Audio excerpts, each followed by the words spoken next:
And now to the power sector, where the Senate said the privatization of the power sector 11 years ago has been a total failure because of the inconsistency in power supply and frequent national grid collapses.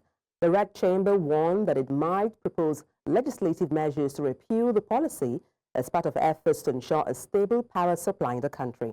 And this followed the consideration of a report by the Committee on Power, which investigated frequent national grid collapses and related issues chaired by Senator Enyinnaya Abaribe of Abia South.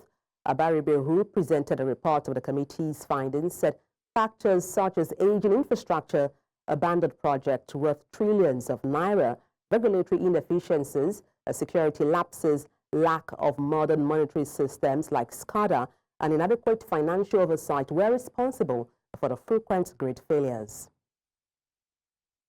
And to unwrap this, we are joined by the MD, Idfon Power Engineering Consultants Limited, in person of Idowu Oyebanjo. Good afternoon. Glad to have you join me on the news.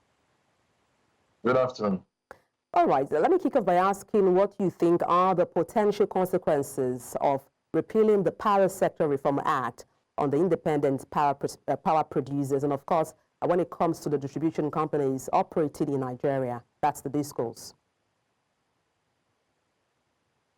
The Electric Power Sector Reform Act has already been repealed by the Electricity Act signed into law on Thursday, June 9, 2023, that's last year, June, by President Bola Ahmed Tinubu.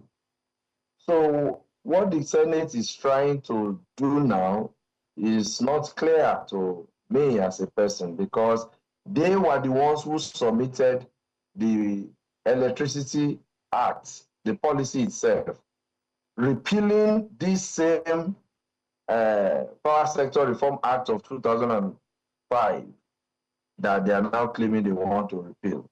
What they might be trying to say is they want to cancel the privatization process. That's a different expression. So if they have said, and that's what they have said, they moved to repeal Power Sector Reform Act. They already moved and they have already repealed that act last year.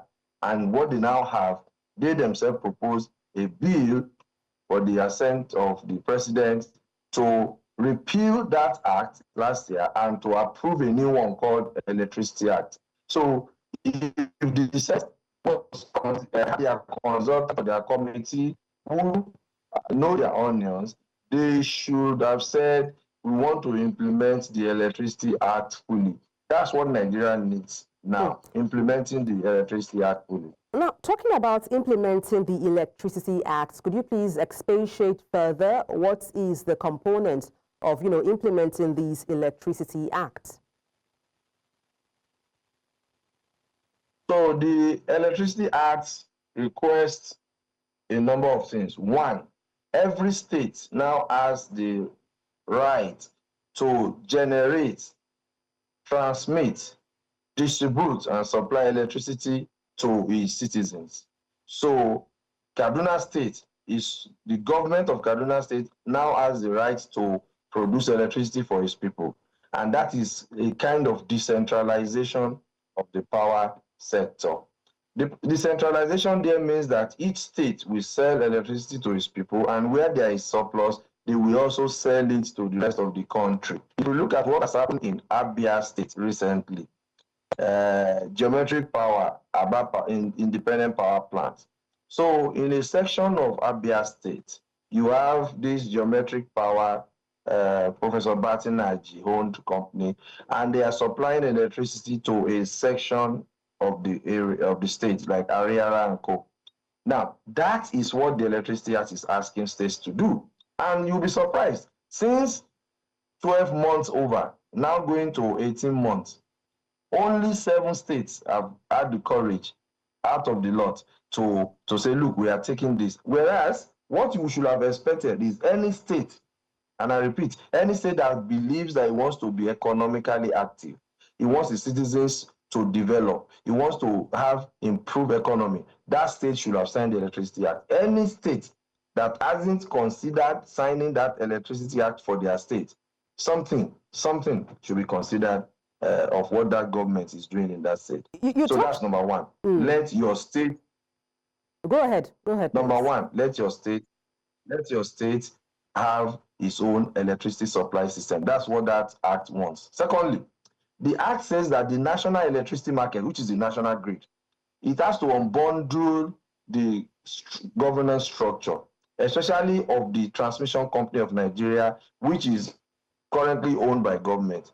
That one needs to be unbundled into transmission system provider and independent system operator. It is the separation of the independent system operator that will help to improve the issue of grid collapses in Nigeria, as well as other many challenges that we face. The Act also requests the full independence of the regulator, the Nigerian Electricity Regulatory Commission, and it clearly states what are the expectations from that organization. Unlike before, there were some gray areas that were not clear in that repealed Electric Power Sector Reform Act of 2005. Now, the functions of NEC have been more clearly and deliberately declared or even expatiated upon. Mr. Oyebanjo, you touched on something quite, striking. You mentioned so far we have 12 states that are in charge of when it comes to distributing and also generating their own supply of power. What could be the likely drawback, the fears or concerns as to why other states have not toed this line? Number one, lack of three things. When Singapore was to move from third world country to what it is today, first world, they followed three trends: meritocracy, pragmatism, and honesty of purpose. And that was Lee Kuan Yew's approach to turning that third world country to a first world country. So if a state has not done the Electricity Act, three things, in my opinion, are responsible. There is lack of meritocracy in that place, there is lack of pragmatism in that state, and there is lack of honesty of purpose in that state. All right, thank you so much for your expertise. Indeed, we'll see how things turn out regarding power generation in Nigeria. Many thanks indeed for your expertise, Idowu Oyebanjo, MD, Idfon Power Engineering Consultants Limited. Many thanks indeed.